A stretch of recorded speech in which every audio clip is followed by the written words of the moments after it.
Sanibonani bafowethu. Namhlanje akekho ubhiqi. Akunawo ubhiqi namhlanje. Bafowethu, nginenkinga nama-group awu-2 aku-Facebook. I-group okuthiwa yingqwele zikaMaskandi ne-group okuthiwa yinkumbi zabathandi bakaMaskandi. Bafowethu, those 2 groups agcwele abantu abangenangqondo, abantu abangacabangi, imikhanqala yabantu, imikodoyi yabantu. U-99% abantu abagcwele le group eyo-ke imbongolo, abanabo ubuntu. Kugcwele izinja kulowo magroup lawo yi-2. 99% wenu nimgodoyi, and I'm sure anondli nimgulukudu yabantu besilisa. I'm sure anondli kwasemakhaya futhi kaningi. Nilezinja ezibuye emakhaya ngo-Good Fridays nango-Christmas kuphela. Nezinja.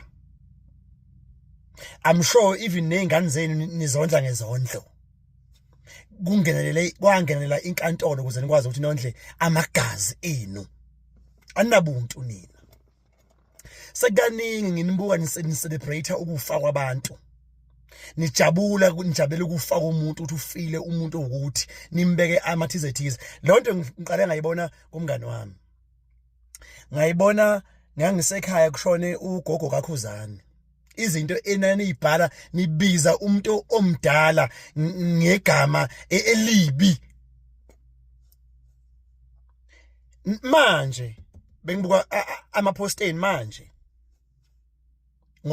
wangibuya emsebenzini nje ngithola ukuthi nidelela neyisa le ntombazane esishiye emhlabeni ubani uZulu Black Cha abani uZulu Glamour. Nina zinja nina nithi ingane beyihlangene nomgodi kweyiswa uSK anendaba nokuthi le ngane eshonile ishiye ingane zayo. Maybe kubo iyona ebiyemisisaka nina mgodoyi nina niyajabula nina zinja nina ningaqali ngayo lengane aniqali manje.